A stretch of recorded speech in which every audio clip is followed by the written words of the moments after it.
Boa tarde a todos e todas. Essa é a 19ª Semana Nacional de Museus. Esse ano, com uma nova temática. A temática desse ano é museus. Teve falha de áudio, desculpem. O futuro dos museus. O futuro dos museus, recuperar e reimaginar. Hoje, no nosso segundo dia, temos o prazer de receber aqui conosco a nossa palestrante, a professora Mariela Xavier. A professora Mariela Xavier, ela é museóloga e educadora de museus, professora associada, possui mestrado e doutorado em Ciência da Comunicação pela USP. Desde 1992 é docente da USP, atuando no Museu de Arqueologia e Etnologia, coordenou o programa de pós-graduação Interunidades em Museologia da USP e foi vice-coordenadora do programa de pós-graduação em Arqueologia do MAI, da USP também. Tem experiência na área de museologia e arqueologia pública, com ênfase na museologia crítica e colaborativa, nas temáticas de gestão, planejamento institucional, comunicação museológica, expografia, educação patrimonial em museus, recepção e avaliação museológica, participação, colaboração e cooperação em museus, museus universitários e patrimônio industrial. Desde 2010, na ótica da museologia social, vem se dedicando à pesquisa-ação colaborativa com indígenas, reconhecendo as contribuições dos povos originários na constituição da ideia de museu e do desenvolvimento da museologia. Coordena o laboratório de interfaces entre museologias, comunicação, mediação, públicos e recepção, intermuseologia. É líder do projeto de pesquisa Museu Universitário e Museu Indígena, usos e acesso às coleções indígenas, novos desafios, porque os museus e pesquisadores do CNPq. Bom, damos boas-vindas aqui em nome de todo o Sistema Estadual de Museus e da Fundação de Cultura, a nossa palestrante, Marília Xavier Cury. Hoje nos acompanha aqui também, nessa atividade conjunta, o coordenador do Museu das Culturas Dom Bosco e também o coordenador da Rede de Educadores de Museus de Mato Grosso do Sul, professor Dirceu, a quem também agradeço a presença e também a participação, a colaboração em todos os nossos eventos. Bem-vinda, professora doutora Maria Xavier.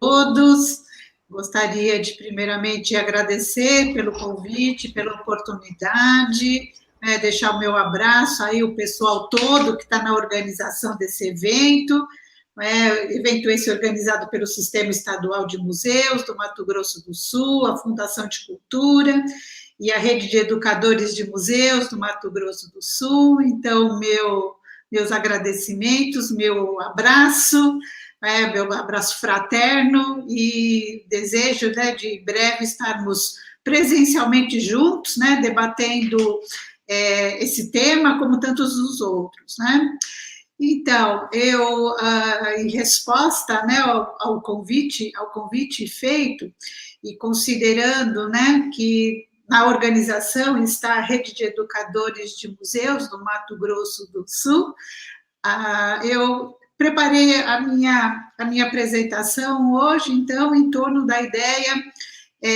educação museal e o papel dos educadores, considerando, então, o passado, numa linha, que une o passado, o presente e o futuro. Eu coloquei aí uma linha contínua, mas, na verdade, é uma linha contínua que une tempos diferentes, numa continuidade acumulativa. Então, o que eu estou querendo dizer é que, neste presente, eu não quero desconsiderar um passado imenso de trabalhos já realizados, muito pelo contrário, estou buscando desse passado mais longínquo e mais recente, para essas reflexões que nós estamos fazendo no presente, mas, sobretudo, pensarmos os nossos próximos passos, os nossos próximos movimentos, no período pós-pandêmico, o que nós estamos fazendo hoje aqui é reimaginando, esse futuro, Eu estou projetando, eu estou menos imaginando e estou mais projetando né, justamente tendo como base, né, essa continuidade, né, essa linha que interliga as coisas. O próximo slide, por favor. Então, sobre esse passado, né, ou sobre esse passado que eu trago para o presente, porque eu considero que ele ainda está muito vivo, né? Está muito vivo, né? Nas nossas memórias, e além das nossas memórias, da nossa vivência cotidiana, né? É sempre bom localizar, né, que esse pensamento descolonial na museologia, né, ele remete à década de 70. Na década de 70 já existiam muitos artigos, né, autores, né, refletindo em novos posicionamentos, né, quanto à museologia, novas práticas museais, né? Então, na verdade, esse movimento, né, que já se instala na década de 70, depois vai se consolidando na década de 80, 90, né, em torno da nova museologia, e hoje, né, nós falamos muito na museologia social, e eu diria que ela é um braço, né, da nova museologia, ou uma decorrência da nova museologia, sem abandoná-la, mas eu acho que aqui nós temos, né, nesses momentos, né, que tantos processos de descolonização se iniciaram, inclusive na museologia, eu acho que tem um momento muito especial e muito particular no que diz respeito às funções sociais do museu e à função educacional do museu e a participação, e é uma grande abertura dos museus, além de uma grande, digamos assim, diversidade de tipos de museus. O próximo, por favor. Mas a gente não pode desconsiderar também que nessas décadas, né, iniciando nos anos 60, né, mas que percorreram os anos 70, 90, 70, 80 e 90, né, nós tivemos muitos movimentos sociais, muitas lutas, muitas reivindicações, muitas conquistas sociais, e isso também digamos assim, abalaram positivamente, né, aquilo que a forma como nós pensávamos a museologia, a forma como nós trabalhávamos em museu, mas, sobretudo, também nesse momento, né, aconteceu grandes transformações nas áreas, né, de ciências sociais e humanas. E tudo isso tem a ver com o museu, né? O museu não é uma ilha, os museus não estão isolados, a museologia não é algo fechado e inflexível, né? Muito pelo contrário, né? Faz parte das ciências sociais, então ela também está sempre se alterando, se modificando, se transformando, e as movimentações sociais, né, nos deram também novos desafios e novos compromissos, né, com os nossos mais distintos públicos, né. Eu sempre uso um autor, Lauro Zavala, que ele fala do museu emergente. Então, esse museu emergente, na concepção do Lauro Zavala, né, ele é justamente uma projeção, né, dessas áreas de ciências sociais e humanas, né, para o que é o museu. Mas essa ideia de museu emergente do Lauro Zavala é, na verdade, um contraponto entre uma realidade que nós vivemos ainda hoje e uma projeção, né? Essa emergência é, na verdade, uma projeção de um museu, né, que ele existe nas ideias, mas ele não existe na prática, não é? E a prática somos nós que temos que fazer e construir. Não é? Mas na ideia do Lauro Zavala, né, existe aí, então, digamos, nessa construção desse pensamento emergente, né, um contraponto que é o paradigma tradicional.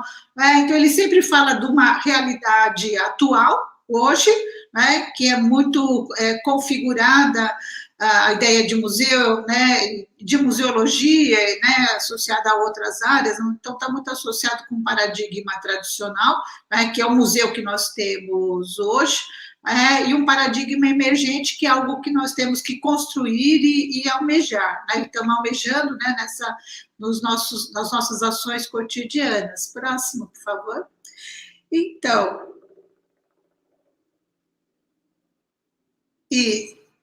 isso, então é justamente entre esse paradigma tradicional e o paradigma emergente que está o que eu coloco como um museu em transição. O que é um museu em transição? Uma forma simples de falar.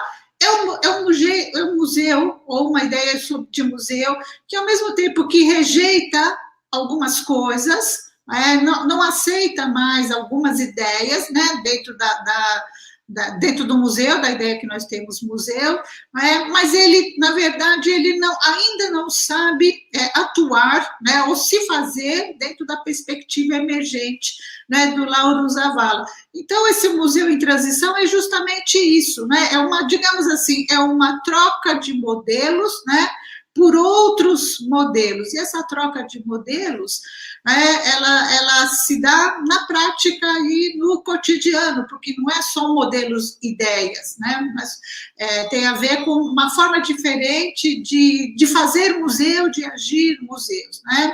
Então, digamos assim, dentro dessa ideia, né, de transitoriedade, né, ou dentro dessa ideia de transição, uma série de ideias a gente vai deixando, né? E vai incorporando outras ideias. Então, por exemplo, né, esse museu em transição, nesse museu de transição, nós temos a pluralidade, né, uma ideia de pluralidade, polissemia, multivocalidade, a representação, mas também a autorrepresentação, a comunicação museológica, ela tem uma base dialógica, né, ela se constrói a partir, né, de processos dialógicos, internos ao museu, né, como entre os museus e os seus profissionais e os distintos públicos. Próximo, por favor. E também, né, se ampliou-se a ideia de patrimônios, a ideia de memórias, né? Então, digamos assim, que essa ideia de patrimônios e memória tem a ver com direitos civis, né, de estabelecer seus patrimônios, de eleger seus patrimônios, né, e de construção das suas memórias. É nesse museu também, né, que acontece as trocas constantes e permanentes entre aquilo que é local com aquilo que é global, né? Assim como o museu de transição é um museu dos acessos, né? Então a gente fala de acessos universais, acesso como um direito de todos, dentro dos espaços museais e aquilo que é musealizado. Mas esse museu também, ele carrega em si, né, o dilema, né, dilemas como a lógica do mercado, uma vez que esse museu ele precisa construir a sua sustentabilidade, né, e estabelecer relações com patrocínios e recursos, né? Então, o dilema se coloca, né, nesses limites, né, entre o que é público, e o que é financiável e o que é privado. Mas, sobretudo, né, além disso tudo, né, eu estou levantando alguns pontos, algumas questões, sem a intenção nenhuma, né, de esgotar a discussão, mas só introduzi-la. Esse museu em transição sobretudo, é um museu que precisa dos públicos, né? Então, é um museu que ele tem as suas bases na cultura material, nas coleções, nos seus acervos, né, e tudo que gira em torno disso, né? Mas isso somente não sustenta a ideia museu contemporânea e esse museu em transição. Então, nós precisamos dos públicos, né? E daí dos públicos no plural, né? A pluralidade, a multivocalidade, a participação, sempre num sentido mais amplo. Pode ir, por favor. Muito bem, esse museu em transição é um museu também que ele é experimental, ele faz muito experimentações, porque é justamente isso, não é automático a troca de um modelo, né, ou de distintos modelos, ou distintas práticas, né, que estão presentes ainda no paradigma tradicional, sem que a gente consiga colocar isso em prática, né, visando, né, ao paradigma emergente. Então, a gente precisa recorrer a experimentações, né, constantes, contínuas, né, isso, e também nesse contexto, né, de museu experimental, coabitam muitas ideias, né? Não só no museu, como no pensamento museológico, coabitam distintas ideias, né? Ideias que eu vou chamar de colonialistas, né? O colonialismo, né? O pós-colonialismo e a descolonização, né? Para a gente entender um pouco essa complexidade desse museu em transição. E nós vivemos dentro desses museus, nós trabalhamos dentro desses museus, né, e é a partir dessas instituições que nós estabelecemos relações dialógicas, né, com distintos grupos e segmentações sociais e culturais, né. Bom, então esse museu em transição é um museu em construção, em contínuo, né? Então, na verdade, ele está substituindo os seus alicerces, vamos dizer assim, o paradigma tradicional está embasado em alicerces, o paradigma emergente precisa dos seus alicerces práticos, né, dentro da instituição, né, através de trabalhos, de pensamentos e de trabalhos, né, então o Museu em Transição, e por meio de experimentações, é que, na verdade, vai colocando outros alicerces, né, e mantendo alguns, né, porque nem tudo que é do paradigma tradicional, digamos assim, deve ser descartado, deixado de lado. Mas, de qualquer forma, e por isso também, né, porque nós estamos experimentando e nós estamos substituindo, né, alicerces e ideias e pensamentos e práticas e técnicas e formas de relacionamento, que esse nosso museu em transição, ele é contraditório, né? Ele, como exemplo de museu de contrariedade, vamos assim, né, como exemplo, é um museu que quer incluir, porque ao mesmo tempo que ele quer incluir, ele exclui, né? Então, isso é um exemplo, né? Então, ele é contraditório nesse sentido, ele ainda condensa, né, algumas coisas, né, que ele, ao mesmo tempo que ele rejeita, está ali ainda presente. E por isso e por tantas coisas, né, é um museu tenso, né, porque ele está sempre em tensão, né, intenção no sentido de busca, e de reflexões, e de valores, e buscando as suas qualidades, e é por isso também que muitas vezes ele é um museu incerto, né, que falta, digamos assim, algumas delimitações, por mais flexíveis que elas sejam. Mas, de qualquer forma, isso que eu estou colocando são características, ele não são aspectos necessariamente negativos, né? Eu acho que é isso que nós estamos vivendo, é isso que nós estamos,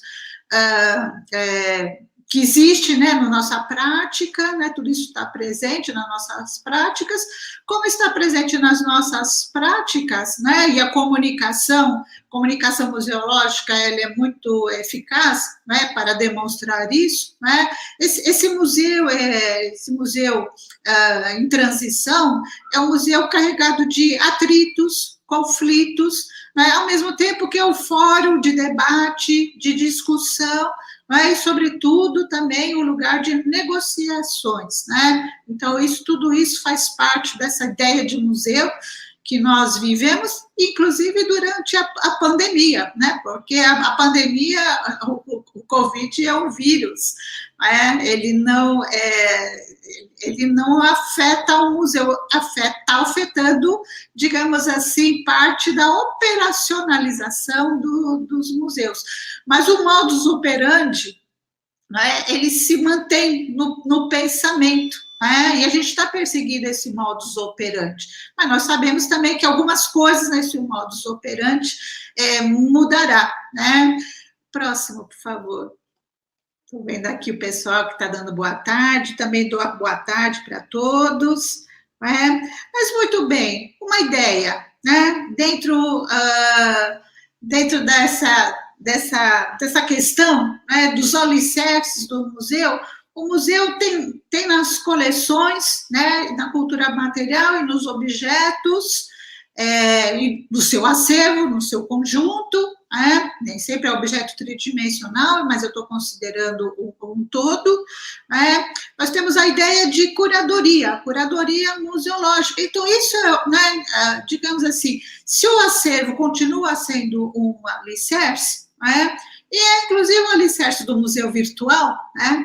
Nós estamos falando dos museus físicos, né? Se o acervo continua sendo um dos nossos alicerces, no sentido que nos diferencia por completo, né, de outras instituições, a curadoria, né, é um alicerce também, né? É algo que está enraizado nos nossos processos, né, de musealização, né, porque diz respeito às interpretações, né, às atribuições de sentidos, né, e significados. Né? Então, é isso que nós fazemos o tempo inteiro dentro dos nossos museus. A gente pode não se dar conta, mas o tempo inteiro nós estamos interpretando, nós estamos atribuindo sentidos e significados, né, numa constância, né, dentro dos museus. Né?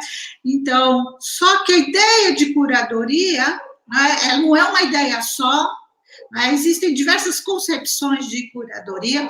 A concepção de curadoria que eu me baseio e me fundamento inclusive, a concepção, né, que os 4 museus estatutários da USP seguem e acompanham, né, que baseada no Piano Bezerra de Menezes. Então, curadoria é o ciclo completo em torno dos objetos museológicos, né, que na museologia a gente chama como a museária. Então, é o ciclo completo, né, então é uma série de ações, né, em torno do objeto museológico, né, que envolve tanto a formação das coleções, a pesquisa, né, na cultura material, mas a conservação, a documentação, a expografia e a educação. Então, tudo isso é curadoria, assim como cada uma dessas ações é uma ação de curadoria, assim como, né, cada, digamos assim, profissional ou agentes envolvidas, né, nesse processo, né, é o curador também, né? Então, tem a ideia de curadoria, né, em torno do ciclo completo, em torno dos museália, e o trabalho envolve, então, digamos, o que a gente chama na museologia de musealidade, então, que é a construção da musealidade. Só que é importante a gente entender que, uma vez ampliando a ideia de curadoria, a gente amplia também a ideia de quem participa, né, da musealidade. Oi, pessoal que está chegando, Suzy, te vi aí, um abração. Então, tem essa ideia, né, de musealidade, que é justamente no plano das interpretações. Pode ir, por favor, obrigada. No plano das interpretações, das atribuições de sentidos e significados. Então, nesse sentido, quem são os curadores no museu? Então, os profissionais de museus, então, todos os envolvidos, né, no ciclo curatorial, então, os arqueólogos, os antropólogos, os historiadores, os biólogos, os críticos de arte, os zoólogos, mas também os museólogos, os educadores, os conservadores, os documentalistas, os arquitetos, etc.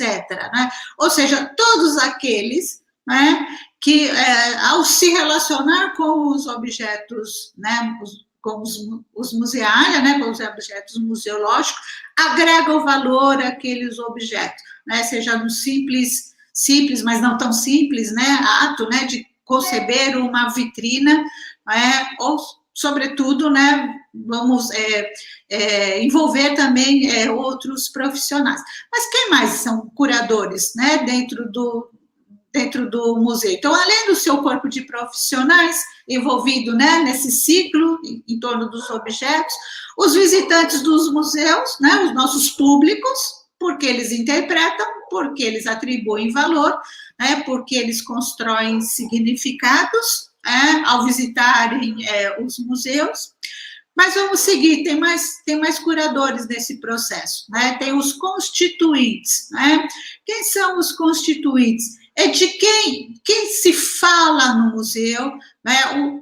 Os integrantes das culturas relacionadas aos museus, ou ainda aqueles que são os legítimos herdeiros, né, daqueles objetos, daquelas coleções que estão sob a guarda dos museus, né? Então, são grupos, são pessoas, são grupos, são fragmentações sociais, né, que se relacionam diretamente com aquilo que está musealizado, né? Porque eles são herdeiros, né, daquilo, muito embora na grande maioria das vezes, como nós sabemos, eles não foram agentes, né, digamos, da coleta e da integração desses objetos no museu. Mas nós estamos falando de um outro museu, né, do museu em transição, mas que assume compromissos com uma participação de um modo mais amplo e, sobretudo, refaz uma ética profissional, uma ética de trabalho, né? Nós temos uma ética,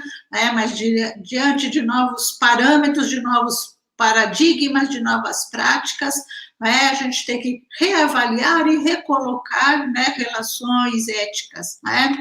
Então, entre os, digamos assim, curadores, constituintes curadores, eu até pus ali um exemplo, né, os povos indígenas no Brasil, né, entendendo que no Brasil é um país indígena, Mato Grosso do Sul é um estado indígena, estado de São Paulo é um estado indígena, né, os nossos museus, né, independente de ser etnográfico ou não, tem coleções indígenas, né, e os povos indígenas cada vez mais, né, estão buscando, né, os seus, digamos assim, seus direitos à musealização no espaço dos museus, né, e é direito deles, né, assim como é de outros grupos, né, quilombolas, né, caiçaras, ribeirinhos e daí para frente.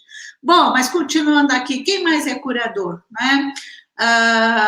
São também curadores, né, os encantados, né, que desde a espiritualidade, né, indígena, mas não só indígena, afro-brasileira, né, e também de grupos, né, que praticam a espiritualidade, né, na sua perspectiva religiosa, né, então esses encantados que são os seres, né, de outros mundos, né, eles também são curadores, né, uma vez que eles também estão presentes, né, dentro dos nossos museus e se fazem comunicar, né, eles fazem se comunicar através dos pajés, através dos pais de santo, né, ou das mães de santo, através de um médium e tantas outras formas. Né? Muito bem, pode ir, por favor.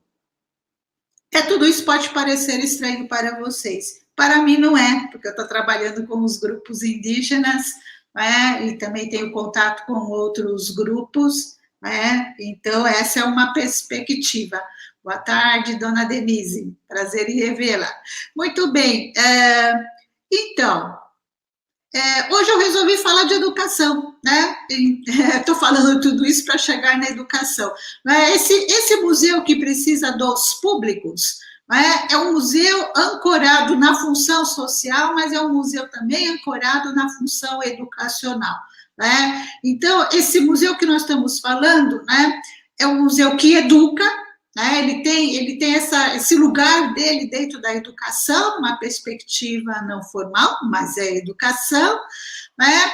E é um museu também que, justamente porque ele é experimental, porque ele está tendo outras experiências, está se abrindo para outras relações, é um museu que se educa constantemente, né? A experimentação tem a ver com isso, né? E é justamente isso, o museu em transição, ele está justamente para fazer testes, criar experiência, né?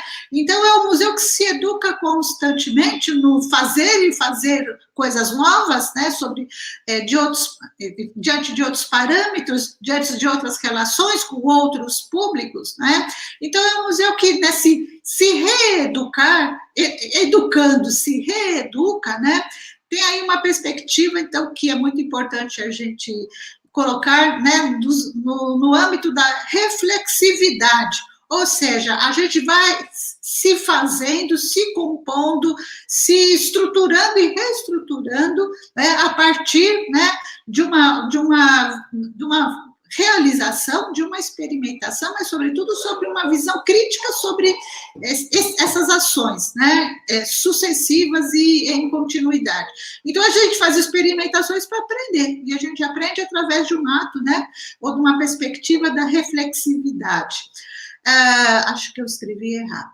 Muito bem, né? Então, o museu precisa dos públicos, né? Mas o museu precisa dos educadores, né? Estou falando de que é um museu que educa, muitas formas de educar, não é, Maurício? Muitas formas de educar dentro do espaço de museus, não é? Mas existe um lugar dentro dessa função educacional e do museu como, digamos assim, agência educacional, que é do setor de educação, né? Digamos assim, se a educação é um compromisso do museu e uma proposta, todo museu tem que se estruturar dentro de uma proposta, digamos, educacional, tem um lugar muito especial para que isso ocorra, né, que é o setor de educação, né, e digamos assim, o dono, entre aspas, né, digamos assim, o legítimo, né, ator desse lugar, né, de setor de educação museal, são os educadores, né, esse conjunto de profissionais, que a gente chama como educadores de museus. Próximo, por favor. Muito bem, educação museal, né? Os educadores, quem construiu essa educação museal, foi uma comunidade de educadores, eu me incluo nisso, muitos anos, muitas décadas, né, de trabalho, eu mesma fui herdeira de outras pessoas que trabalharam antes de mim, então, assim, é uma trajetória, é uma longa trajetória, contínua e cumulativa, e transformadora, sempre a partir de uma perspectiva da reflexividade, então aí nós temos, hoje, né, que a gente fala do campo de educação museal, nós temos um conjunto de conhecimentos e saberes, né, conhecimentos a gente pode dizer no campo da teoria, dos conceitos, das metodologias e das técnicas, mas também tem um outro, digamos, está junto disso, né, o conjunto que eu chamo de saberes da praxis. Então, tem aí um conhecimento que está na praxis do cotidiano do educador, que foi construído longamente, né? E é uma coisa assim que eu considero de grande valor, né? E é onde esse educador, né, tem se feito também, né, nesse conjunto de saberes relacionado à praxis de museus. Eu posso separar conhecimento e saberes, mas para mim está tudo junto, está tudo junto, não está separado, sobretudo não está separado, porque os nossos conhecimentos ainda estão, ocidentais, ainda estão muito presos, né, às teorias e aos conceitos, então, na verdade, o educador de museu sabe fazer essa integração perfeitamente. Não existe dentro da educação uma teoria ruim, existe talvez a teoria mal escolhida, porque a praxis, né, a perspectiva teórica e prática estão absolutamente interligadas. Para a educação de museus, a teoria na prática não é outra, porque existe uma interligação constante e permanente entre o que se estrutura, o que se pensa, o que se constrói, as metodologias, as técnicas, né, e o fazer, Bom, tem aí um conjunto de habilidades, compromissos, competências, pode ir, por favor, que eu não tenho dúvida, que esteja sobre, digamos assim, o domínio dos educadores, né, e que isso é um patrimônio imenso dentro dos nossos museus, né, e dentro da museologia, eu considero um patrimônio. Muito bem, educadores, né, educadores de museus, para mim não, eles são curadores, eles são curadores permanentemente, o que eles fazem o tempo inteiro é curadoria,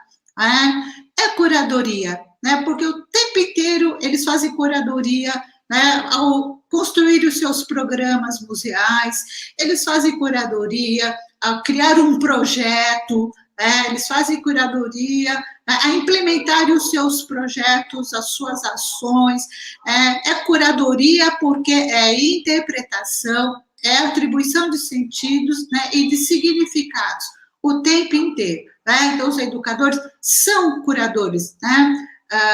Mas eles, além de serem curadores, eles são metacuradores. O que é que eu considero metacurador, né? Ou curadoria?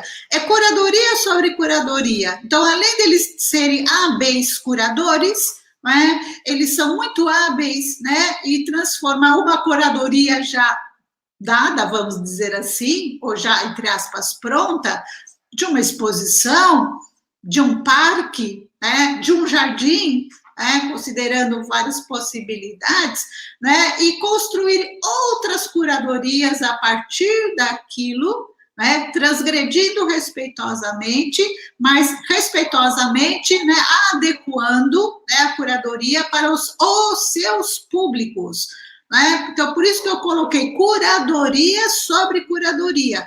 Né? A curadoria de uma exposição, um jardim é uma curadoria, né? O jardim de um museu, né? É uma curadoria. Está lá o Museu do Ipiranga, né? E o Museu de Zoologia, que podem apoiar essa ideia, né? Uma construção, Museu da República, né? Da mesma forma, né? Mas o educador, então, na verdade, ele pega essa curadoria, ele pode recolocar muitas outras curadorias, a depender do público com os quais ele trabalhará. Né? E o educador ainda é co-curador, né? Os educadores são co-curadores, ou seja, no seu ato de mediação, ou no ato da mediação, ou atuando como mediador, né, ou realizando mediações, né, quando a gente está falando de mediações, tem um público ali, né, aliás, sempre há um público ou vários públicos, né, a co-curadoria é fazer curadoria com os públicos, né, conjuntamente, né, então é co porque está absolutamente junto e imbricado, né, educador, e os públicos que estão ali junto daquele educador.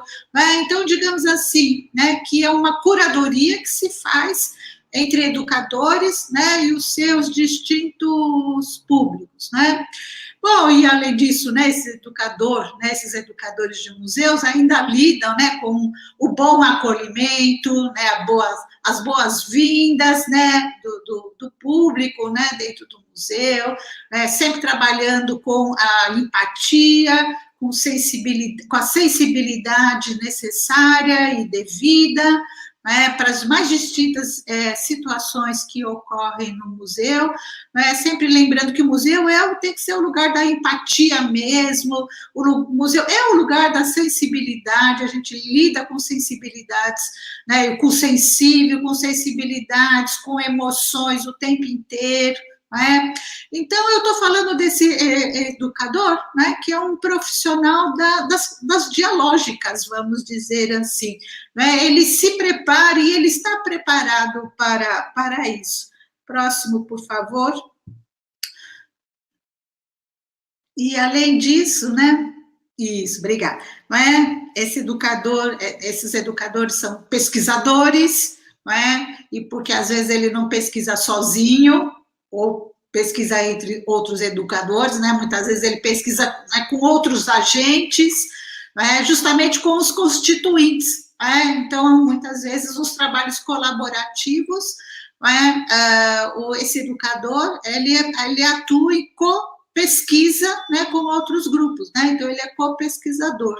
Né? Assim como o educador, né, ele é um ator, né, nos processos de aprendizagens, né, dos públicos, né, mas ele também é um ator, né, em processos de co-aprendizagem, né, porque ele está justamente com os públicos, né, numa relação tão intensa e tão íntima de trocas, né, que, na verdade, né, a relação, digamos, ensino e aprendizagem se rompe, né, e tudo é aprendizagem, no sentido que todos estão mutuamente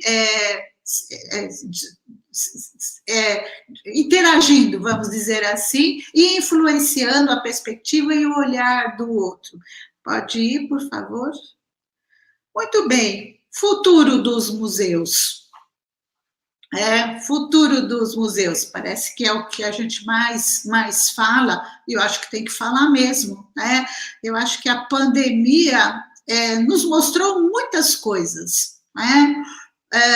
Para mim, a pandemia ela não derrubou a ideia do museu de transição, ela não mudou a ideia do museu emergente, então tem aí, digamos, uma imaginação nesse, né, tem um ato de imaginação nesse museu emergente, proposto pelo Lauro Zavala, né, apoiado, é lógico, nas ciências sociais e humanas. Eu acho que ainda Oi, Suzana, ai, que bom que você está aí, sempre bom te ver. Então, digamos assim, esse museu, não vou dizer que é um museu ideal, não é um museu perfeito, mas é um museu democrático com bases democráticas muito sólidas e com outras formas, né, outros dilemas, né, deixar para o passado alguns dilemas e partir para outras questões, outros dilemas, outras bases, outros alicerces. Então, esse museu emergente, para mim, ele ainda existe, como existe ainda o museu em transição, né? Só que na pandemia, esse museu em transição, parece que ele se confrontou com questões que nós gostaríamos de já ter avançado mais. Então, a gente viu muita coisa na pandemia, continuamos a ver muitas coisas, a gente vê como a questão social se agravou, como a equidade está em risco, como, na verdade, digamos assim, as coisas materiais estão muito divididas, né, entre quem tem e quem não tem, né, como, na verdade, a nossa sociedade está exposta, né, à doença, né, mais ao Covid. O Covid pega todos, só que nem todos estão tão expostos à doença, nem todos estão expostos da mesma forma a perdas materiais, ou a falência, né, de questões relacionadas ao trabalho e à obtenção, né, de recursos, da sua manutenção, ao alimento, que é o básico, à saúde, né, à moradia, né, e tantas outras coisas. Então, digamos que a pandemia nos mostrou coisas muito profundas, né, e de uma forma muito clara. Então, o futuro, né, dos museus, que eu estou atenta, vamos dizer assim, muito atenta, como é que nós vamos lidar com tudo isso, não é? Então, como é que o museu, sobrevivendo, mas ele tem que sobreviver com esse desafio, não basta só sobreviver, ele tem que sobreviver trabalhando dentro desses novos desafios sociais. Então, como eu acredito muito nesse, digamos assim, nesse patrimônio que é a educação museal, acredito mesmo, vem de dentro, você entendeu? Como acredito muito nisso e acredito muito, né, naquilo que os educadores construíram, né, por muito tempo, por muitas décadas, até onde eu consigo enxergar, mais de um século, né, se a gente lembrar da Berta Lutz, né? Então, tudo isso, na verdade, é um grande patrimônio. Então, nesse futuro do museu, eu estou entendendo, eu não estou vendo como um recuperar, eu estou entendendo como uma tomada, ou uma retomada, da educação museal, Não, para mim não existe esse museu do futuro ou um futuro para os museus sem que haja uma retomada da educação museal e um ato de retomada dos educadores. Eu não sei ainda onde eles estão na pandemia, eu sei onde está o meu colega Maurício, eu sei onde está minha colega Denise, a Suzy e tantas outras pessoas, a Aline, mas assim, tinha um corpo, tem um corpo aí de educadores, que estavam atuando antes da pandemia, eu não sei onde eles estão, talvez a maioria esteja ainda na prática, então, essa retomada, uma ação de retomada da educação museal, eu não vejo futuro para esse museu sem educação museal e sem uma retomada, um ato de retomada dos educadores, esses que eu estou falando, que são os detentores de um patrimônio imenso, eu também acredito, Cristiane, muito, mas a gente tem que, por isso que eu estou falando, uma ação de retomada, um ato de retomada, é mais do que acreditar, a gente tem que agir, e falar muito e muito, muito sobre isso. Próximo slide, por favor. Para sermos escutados, porque essa virada, pode ser que a gente perca alguma coisa nessa virada. Perder, nós já perdemos. A gente precisa agora partir, para esse futuro, com o educador como esse profissional da dialógica. Eu não consigo pensar no museu outro profissional que tenha tanta habilidade, tanta competência com a dialógica, considerando os nossos públicos, que a gente não vamos retroceder, vamos avançar, sempre falando no plural, os nossos públicos, então eu não consigo ver um outro profissional dentro do museu que seja mais bem preparado e mais competente do que o educador, para essa nova dialógica, ou essa dialógica reforçada, que esse futuro, dos museus, o museu do futuro, então o futuro é o museu do daqui a pouco, precisa ter, mas a gente também precisa, não podemos nos esquecer que o educador, apesar de tudo que eu estou falando, ele também é sempre um profissional, digamos assim, desvalorizado, Por isso que eu reforço, ele é curador, ele é curadoria, ele faz curadoria o tempo inteiro, diversos tipos de curadoria, diversos tipos de habilidades curatoriais, e sempre relacionado aos públicos, Então, mas apesar disso, a gente sabe muito bem, que é um setor, muitas vezes, que não tem a sua devida valorização, apesar de tudo que nós acreditamos. Então, eu acho que é a hora de a gente colocar esse profissional, o setor de educação, numa outra posição, e o profissional da educação, o educador, numa outra posição, de valorização, por tudo isso e por tantas outras coisas. Pode ir, por favor? Bom,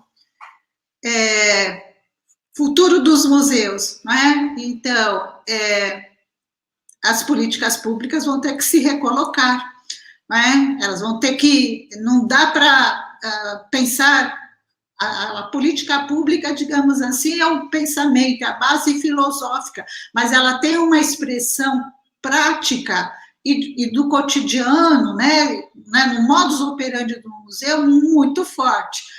Então, está na hora de a gente chamar os gestores públicos para refletirmos profundamente a respeito da educação, o lugar de protagonismo da educação nos museus. Então, tem que recolocar isso novamente. Então, recolocar no sentido reforçar, voltar e reforçar, e as políticas públicas que reforcem isso. As políticas públicas, elas são, digamos assim, é o norte, e é o momento das políticas públicas se expressarem, se manifestarem objetivamente a respeito desse norte, Eu acho importante também, eu não acho que sejam coisas separadas, mas é sempre reforçar né, que é muito importante, então, a unificação das funções social e educacional nos museus, né? Nós temos aí um desafio social imenso, né? Nosso museu pós-pandêmico, né? Nós temos também, a pandemia também está nos mostrando, né, muita movimentação social, né, muitas ações civis, né, em torno do social, em torno da equidade, né? Então, se isso aconteceu na década de 60, 70, 80, 90, a gente precisa novamente se voltar, né, para esses movimentos sociais, porque a base, né, vai ser muito da nossa base de trabalho, né, sobretudo para a gente superar esse dilema, exclusão e inclusão, né? Tá aí a exclusão nunca foi tão intensa, tão forte. Tudo bem, nós estamos numa pandemia, né, mas vai passar, né? O que nós vamos fazer? O que nós vamos fazer com isso? Né? Então, como é que nós vamos nos colocar, né, dentro dessa questão, né, da inclusão, né, período pós-pandêmico e, sobretudo, como é que a educação e o educador vai poder atuar nisso, né? Vai poder? Não, eu não consigo imaginar esse museu sem uma ação educacional muito consistente. Por isso que as políticas públicas precisam estar presentes também, né? Pode ir, por favor? Bom, então, peguei aqui uma colocação, né, Jones, 2020, lá mais à frente tem a referência. Então, os museus que passarão pela era da quarentena serão os que entenderão as necessidades emocionais de seus públicos, enquanto buscam se manter financeiramente. Então, 2 pontos. Os públicos e as suas necessidades emocionais, e tantas outras, né? Eu ampliaria, né, mentais, psicológicas e tantas outras coisas, mas está aí colocado. Pode ir, por favor. E daí ela faz uma pergunta, né? A mesma Jones, né? O que há no coração pulsante de sua missão museal? Ela estava falando de museus, né? Então, eu não vejo dúvida que ela é exatamente a educação museal, né, numa perspectiva dialógica, né, com seus conhecimentos e seus saberes, né, compartilhados, generosos, solidários, cidadão, né, buscando a justiça social, né, a partir do que se chama como museu, né, e a partir do que aquilo que a gente chama de educação museal pode estar preparada para fazer. Não tenho nenhuma dúvida com relação a isso. Próximo, por favor. Então, é isso. Pré-pandemia, né, né, antes de falar de pandemia, quanto nós já construímos, já fizemos, já construímos, já consolidamos, né, e que não queremos abrir mão, né, nós não queremos que o vento leve, né, isso tudo, por isso que precisamos das políticas públicas. Pandemia, nós tivemos uma experiência muito densa, muito intensa, né, não vou dizer, talvez traumática, no sentido impactante, nos tocou, vimos o que não queríamos, vivenciamos o que não gostaríamos, ou nunca imaginamos que vivenciaríamos, né, mas que nos mostrou uma realidade muito forte, que a gente não pode negar, né, e a pós-pandemia, né, então, passado, presente, futuro, né, novamente, é uma linha contínua, que para mim foi construída, né, e deixada pelos educadores, né, e sobretudo uma posição, né, que a gente não pode abrir mão, né, uma posição contínua, permanente e consolidada, né. Então aí está, digamos assim, a minha mensagem para vocês hoje, né, sobre educação museal, educadores de museus, não é muito poética, mas com certeza eu espero que seja forte, e tenho a certeza que eu acredito profundamente nisso que eu estou falando. Não são frases de efeitos, eu acho que tem aí, obrigada, as referências, pode passar a próxima. Isso, da Ida Jones, né, para quem quiser. E é isso, pessoal, essa é a minha mensagem de hoje, eu agradeço e fico aí à disposição para questões e perguntas, sobretudo para saudar meus colegas. Excelente, professora Marília. Muito obrigado pela fala, que só veio agregar ainda mais a nossa Semana Nacional de Museus aqui em Mato Grosso do Sul. Muito feliz com essas colocações que foram feitas hoje. Creio que o Dirceu vai concordar comigo quando eu digo que ontem tivemos uma Marília, né, a Marília Bonassi, que esteve aqui conosco, do ICOM, e hoje contigo tivemos, parece que uma continuidade, parece, a fala de vocês ficou muito uma fala completa a outra, sabe? Não tem como fugir dessas questões que são relativas à reinvenção, essa nossa reinvenção, essa nossa reimaginação do museu, olhar para trás do que eram os museus antes, olhar durante o que nós estamos vivendo agora, a pandemia, e também ter um pezinho lá no futuro, né? Que foi essa linha do tempo que foi muito bem aplicada pela senhora. Então, observa assim, foram só elogios, trouxe aqui uma legião de fãs aqui também na nossa live, muitos fãs aqui acompanhando, as pessoas gostaram muito, tivemos várias interações aqui no nosso chat, né, como a gente vai poder daqui a pouco passar, né, daqui a pouco vou passar as perguntas, né, quem tiver mais alguma colocação pode mandar aí pelo chat, que eu já selecionei aqui, e eu vejo assim, é isso, não tem como pensar o museu de uma maneira estática, como, vamos dizer assim, não tem como pensar o museu após a pandemia como ele era antes, e também não tem como pensar ele como ele está agora, que como eu falei ontem, né, Dirceu, no nosso emergencial, vamos dizer assim, o virtual emergencial, que não era o que era, que ninguém planejava isso, logicamente, parece um mantra que estamos falando aqui, mas é importante sempre dizer, estamos vivendo um tempo pandêmico, né, é uma situação absurdamente trágica, quase 500 mil de pessoas mortas somente aqui no Brasil, isso pelos dados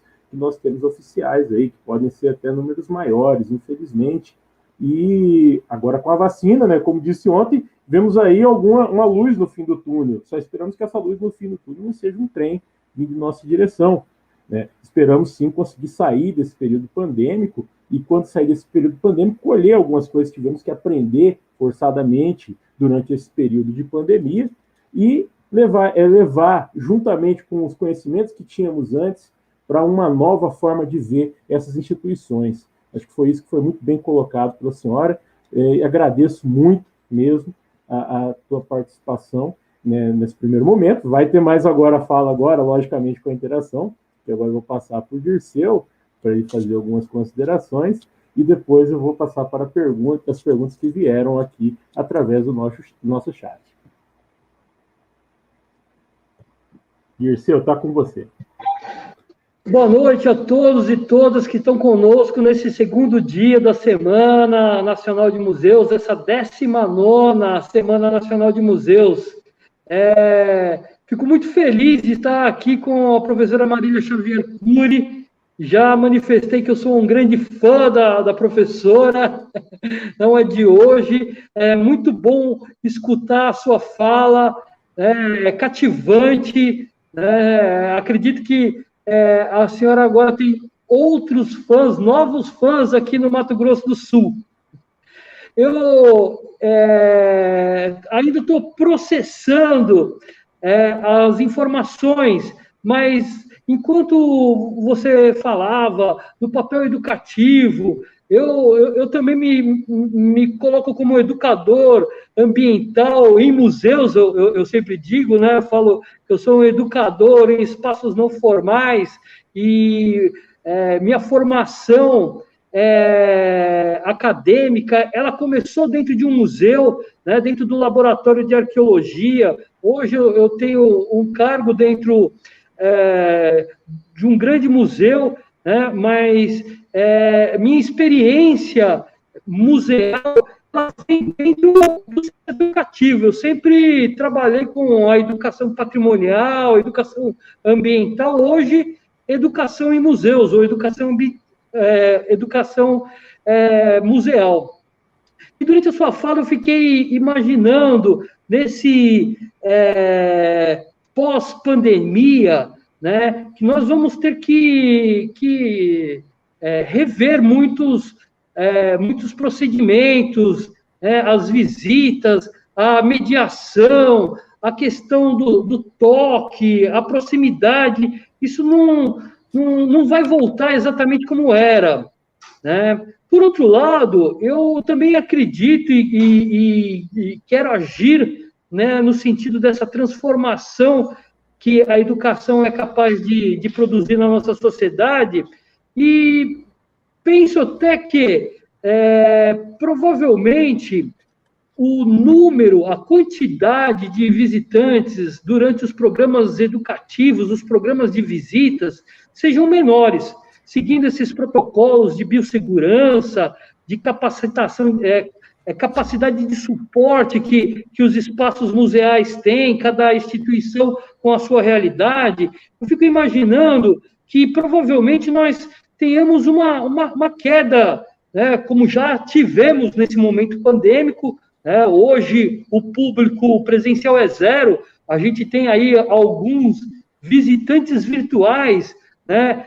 Coisa que eu penso também que nunca vai ser a mesma experiência do que o presencial, mas quando voltarmos a termos essa oportunidade presencial, física, né, dos públicos, dos diversos públicos, junto aos educadores, mediando, instigando o olhar crítico desse público nas exposições, eu acredito que a experiência museal pode ser melhor, pode até ter uma melhor qualidade, a gente pode perder em quantidade, mas pode melhorar na qualidade dessa troca, né? Como a gente viu, a senhora, na aprendizagem que esse educador pode exercer e provavelmente receber também nessas mediações, nessa prática ou nessa praxis. Eu, mais uma vez, agradeço a sua fala, é sempre um momento de muito aprendizado, viu, professora? Vou,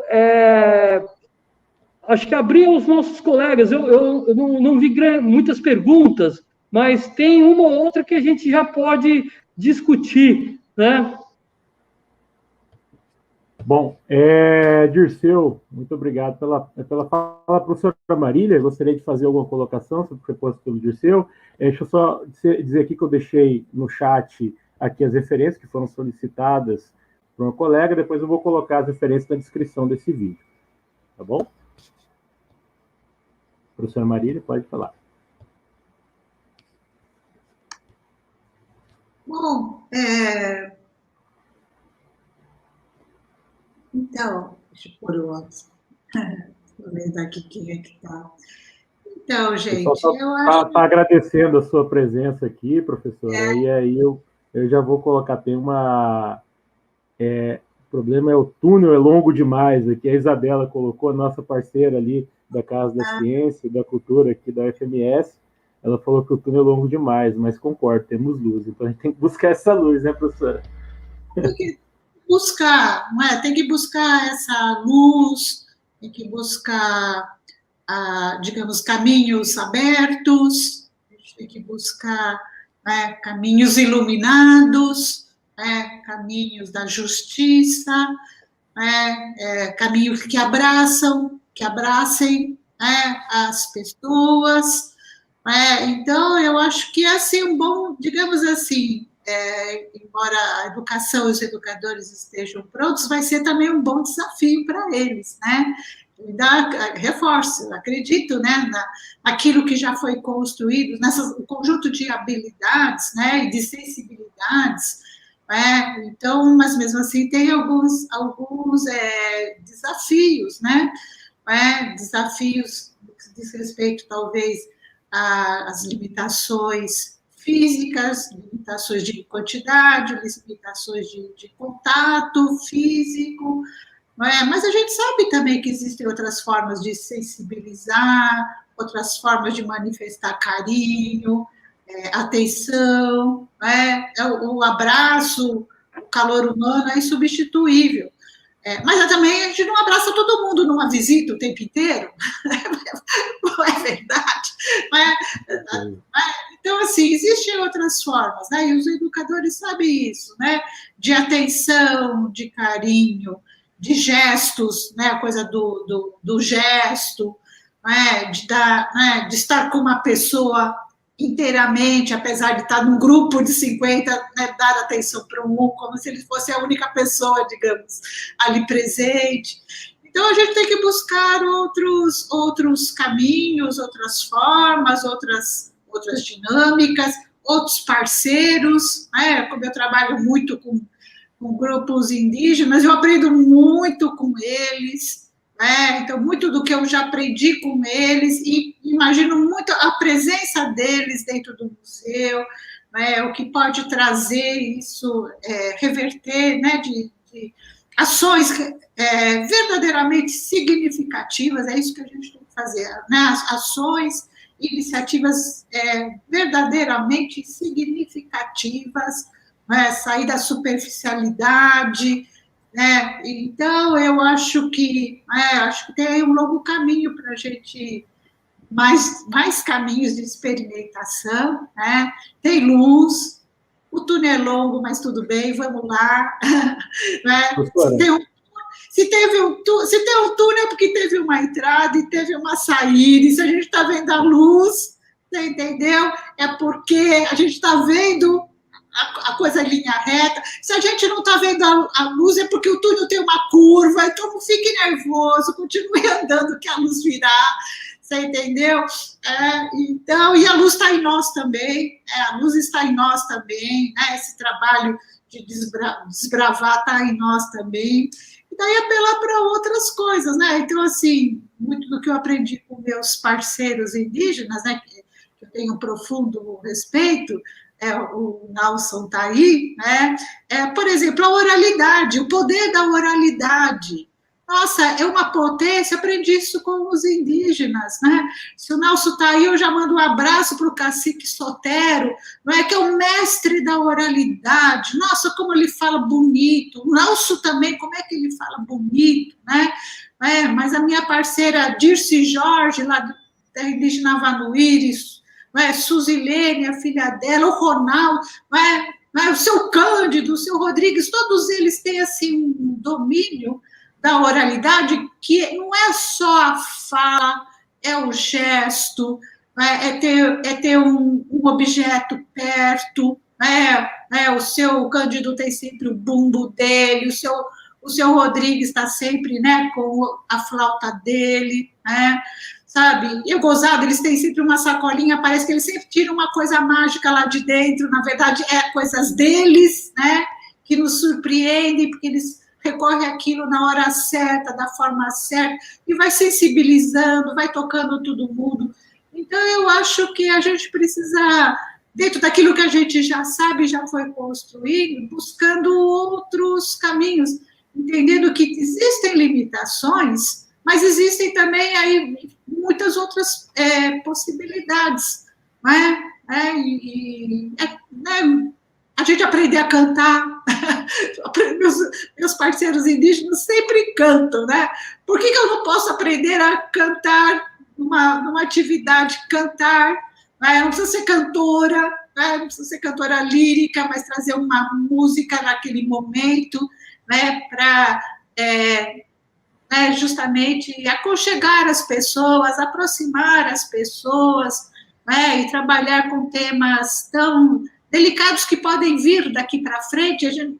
Nossa, é quase impossível não falar de perdas, de necessidades, é impossível, você entendeu? Não dá, e de necessidades, pessoas que estão passando necessidade, muitas necessidades, entendeu?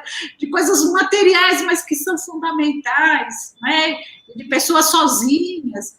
Então, isso tanto pode ser no presencial, como poderá ser na internet, Mas a internet também precisa, live, não sei o quê, talvez se reformatar, Parece que já tem um formato padrão, fala 20 minutos, 3 pessoas, depois, entendeu? Então, reformatar as lives, Então, é isso, acho que tem um bom caminho aí, o que a gente não pode perder, é o patrimônio humano e o patrimônio educacional. Fala, Dom. Esse reformatar, eu acho que é tudo, que a senhora falou, é bem isso mesmo, Acredito que nós caminhamos para um caminho mais híbrido, que vai ter essa mescla do que era antes, do que está agora, dos conhecimentos que nós estamos adquirindo nesse período.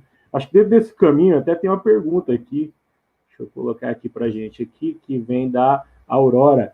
A senhorita acha que é possível evoluir as exposições em tecnologia, no caso, trabalhando com hologramas, quadros digitais, etc., e mesmo assim manter o conhecimento do início do museu, ou seja, o museu ele trazer novas informações sem que o museu ele apague os seus conhecimentos, como é o caso que nós temos museus aqui, grande parte dos nossos museus aqui no estado, eles têm um acervo totalmente presencial e eles estão realmente tentando migrar para exposições mais voltadas para o virtual, para atender o grande público por meio de ações digitais, como é o caso aqui do Museu das Culturas Dom Bosco, que tem o Dirceu aqui presente conosco, o MUARC, outros que tinham um acervo ainda mais físico, como o Museu José Antônio Pereira, desde o ano passado já tem feito já também visitas mediadas, virtuais, o Marco, o MIS, então nem se fala, ou com instituições mais novas que estão surgindo agora, como é o caso do Museu de Costa Rica, que já surgiu antes um pouco da pandemia, ele surge um pouco antes da pandemia, mas ele já surge já com esse aporte tecnológico. Então, qual que é a visão que a senhora tem? O museu ele mantém essa identidade dele? Eu acredito que foi isso que a Aurora quis saber. Vai manter essa identidade dele mesmo com essa inserção virtual tão forte? Eu acho que a coisa da digitalização, da virtualidade, não tem retorno. Já não tinha antes, mas digamos que com a pandemia e com o fechamento dos museus, e mesmo os museus que estão reabrindo, e é muito bom que reabram, mas uma série de limitações, então, cada vez mais, digamos assim, esse mundo da internet, do virtual, do digital, ele vai estar presente, eu não sou contra isso, mas os museus vão continuar existindo na sua base física, eles vão... Oi, Suzy. Saudade, Suzy. Então, eles vão continuar existindo, na sua base física, e é bom que a gente continue pensando neles na sua base física. Sabe por quê? Porque lá onde eu trabalho, tem uma reserva técnica, tem um acervo imenso.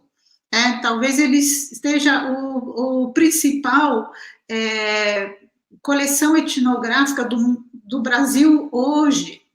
Então, nós não podemos deixar de pensar e nos preocupar e falar sempre sobre essa base física, porque nós somos responsáveis por elas, nesse guardado dessa materialidade. Oi, Lilian, saudades.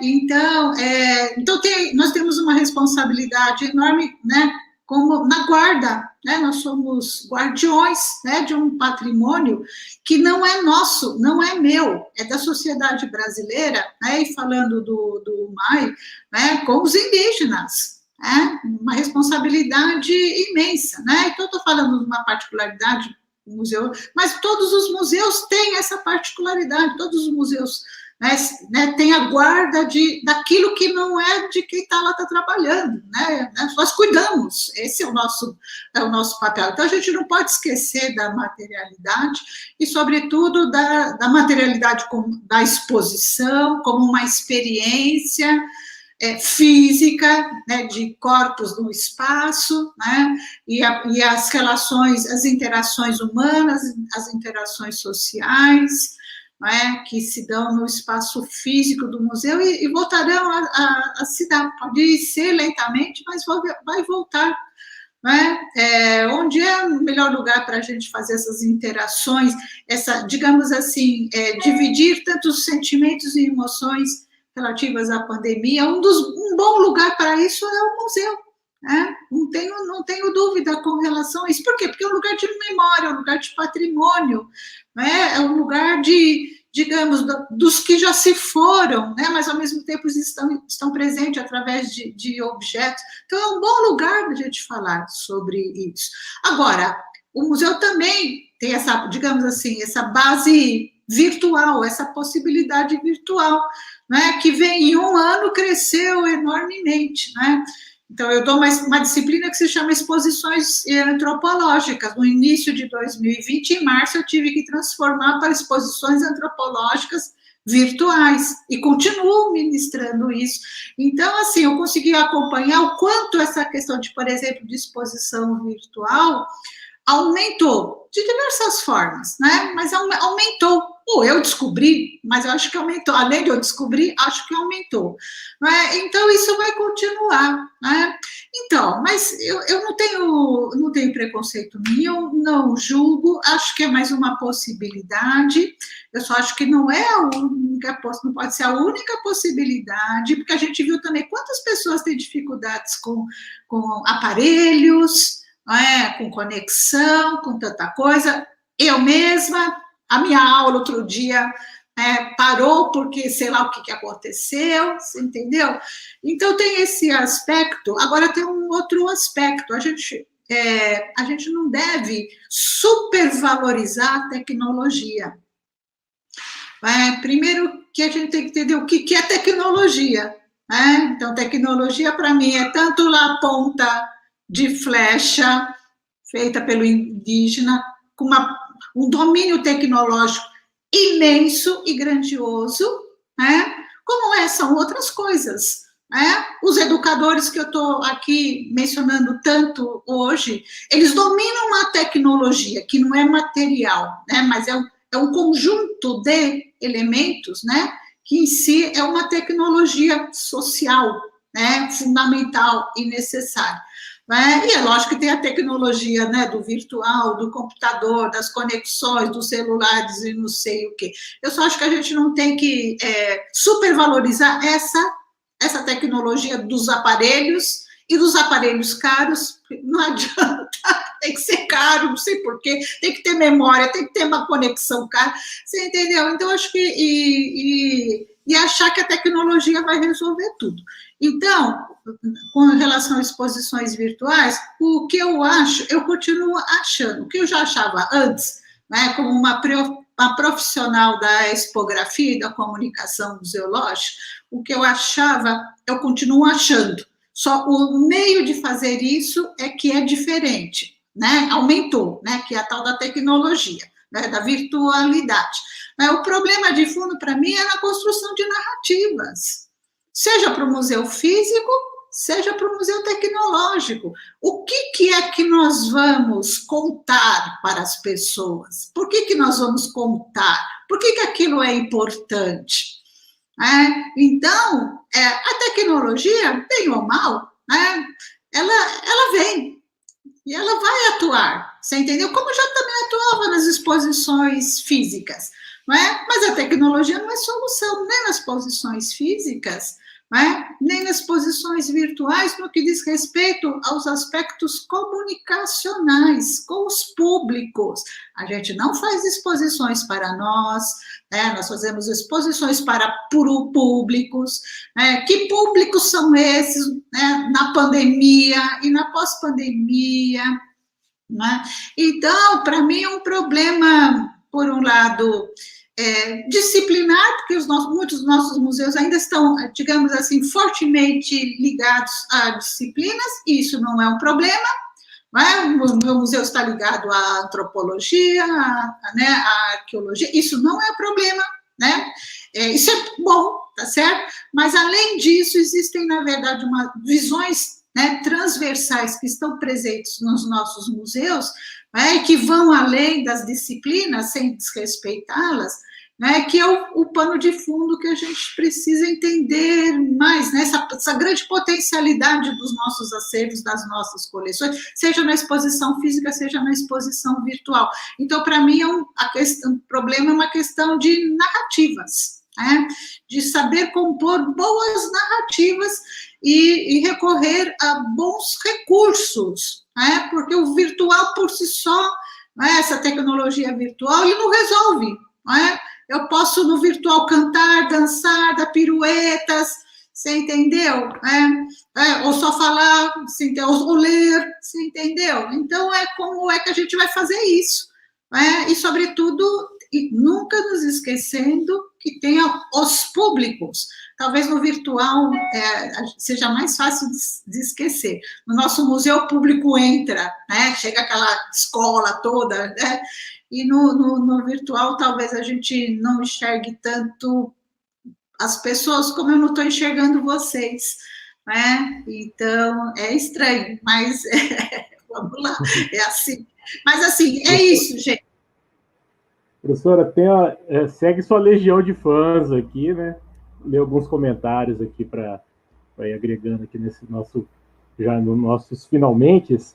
Tem aqui a Isabela, ela falou que também é sua fã, foi muito bem acolhida, você naquele primeiro seminário do GENF, em 2012 ou 2013, ela deixou aí no ar.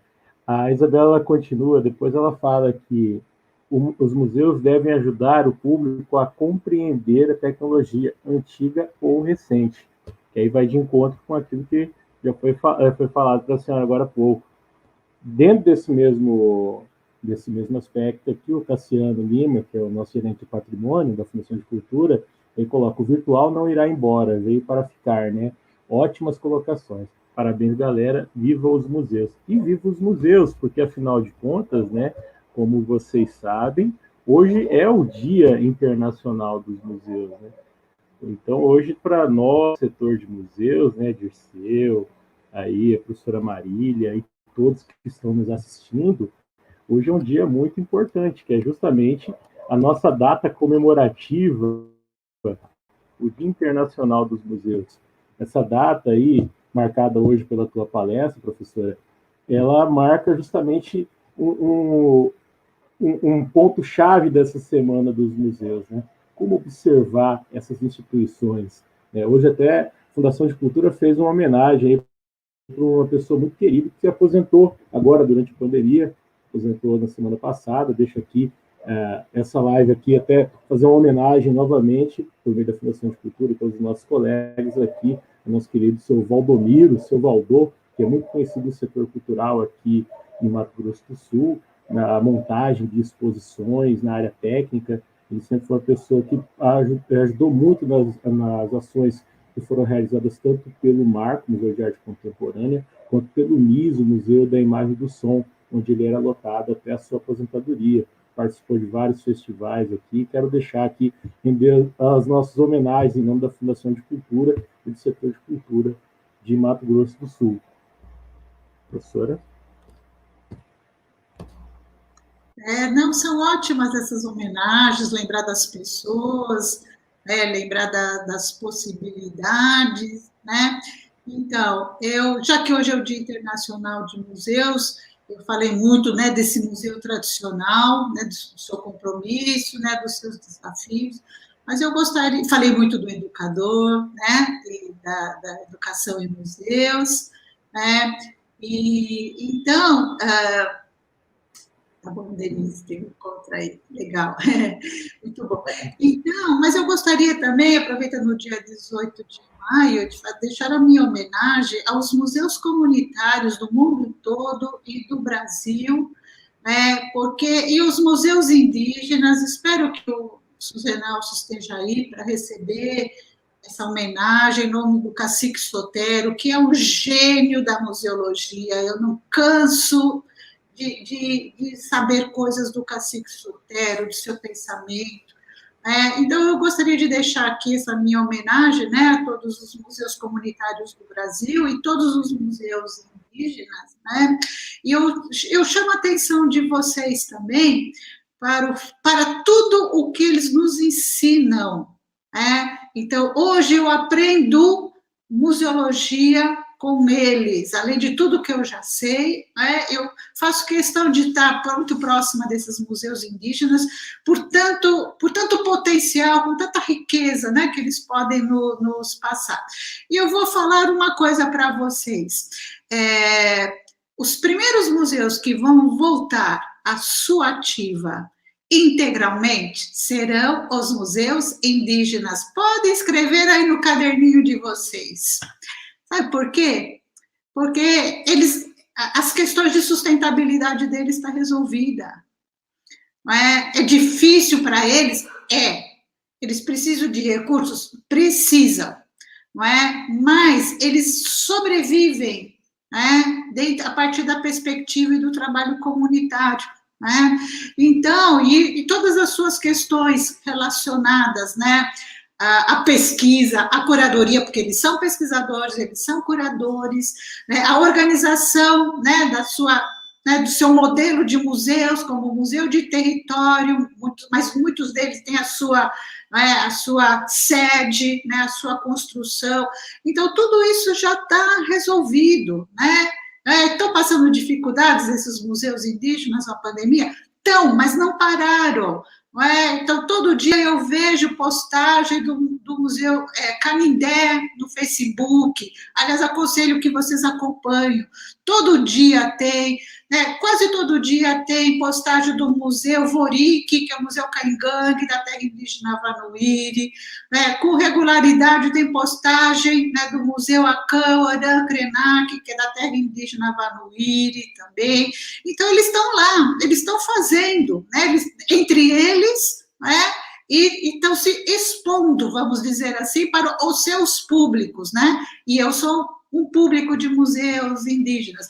Então, pode marcar aí, serão os primeiros a reabrirem integralmente, né, recebendo visitação, inclusive, e principalmente, né, que é algo muito importante para eles, na sua perspectiva de comunicação museológica, mas também na sua perspectiva de sustentabilidade, e vão voltar, né, lógico, com todos os cuidados, né, que nós também teremos, né, mas eles estão melhor preparados, digamos assim, né? Então, a minha admiração imensa e profunda, né, aos museus indígenas, a sua resistência, né, imensa e pela sua organização, né, com base comunitária, sempre tendo o mais velho como uma base, né, desse trabalho, né, de persistência e continuidade, né, sempre o jovem ali sendo articulado, né, os professores indígenas, né, então essa interação constante na comunidade em torno do museu, né, e se abrindo, né, para nós, né, que não somos indígenas, então isso eu acho uma coisa fabulosa, né, espetacular. Então fica aí a minha homenagem também, né, e os museus, eu citei 3 museus indígenas, mas tem outros que têm postado com regularidade, e independente de postar no Facebook, não, eles estão lá, estão cuidando daquilo que é o patrimônio deles e da sua comunidade, né, e né, da sua preservação, dos seus territórios. Então, eu também deixo aqui a minha homenagem sincera e honesta para esses museus. Ok, muito obrigado, professora. Novamente, muito obrigado pela presença aqui. Vou passar agora para o Dirceu para ele fazer um convite para os colegas aqui, que agora nós temos uma nova instituição. O Dirceu havia falado no início dessa palestra, né, dessa ação de hoje, que é justamente a REM. Então, vou passar para o Dirceu falar brevemente sobre a REM e convidar para a nossa sexta-feira, que teremos nosso encontro. Né, Dirceu? Isso aí, Maurício. Desculpa, Douglas, adiantei, troquei os papéis aí. Maurício, que está conosco aqui, eu vi ele parabenizando as falas da professora Marília. Então, nesta sexta-feira, a gente vai fazer o primeiro encontro da REM-MS, da Rede de Educadores de Museus aqui do estado do Mato Grosso do Sul. Era uma vontade já antiga, né, que começou no ano passado. Nós somos uma REM pandêmica, professora. A gente iniciou as ideias da rede de educadores no ano passado, né? A gente ainda não conseguiu fazer um encontro presencial, estamos ainda no plano virtual, mas esse primeiro encontro, ele é importante para que a gente marque esse momento, né? E para brindar esse primeiro encontro, nós convidamos o Maurício Silva, ele também do MAI USP, trabalha com a professora Marília Xavier Cury, vai estar conosco falando sobre o papel do educativo em redes e como isso pode transformar as instituições, né? Eu faço o convite a todos para que nessa sexta-feira, deixa eu ver se eu lembro exatamente o horário, eu acredito que é às 17 horas do Mato Grosso do Sul, ou seja, uma hora mais tarde da nossa atividade de hoje. E vai acontecer no canal oficial da UCDB, da Universidade Católica Dom Bosco. Então, peço também para que os colegas divulguem, né, aproveitem essas atividades, toda essa programação da nossa semana aqui para os museus do Mato Grosso do Sul, que está sendo uma semana muito especial.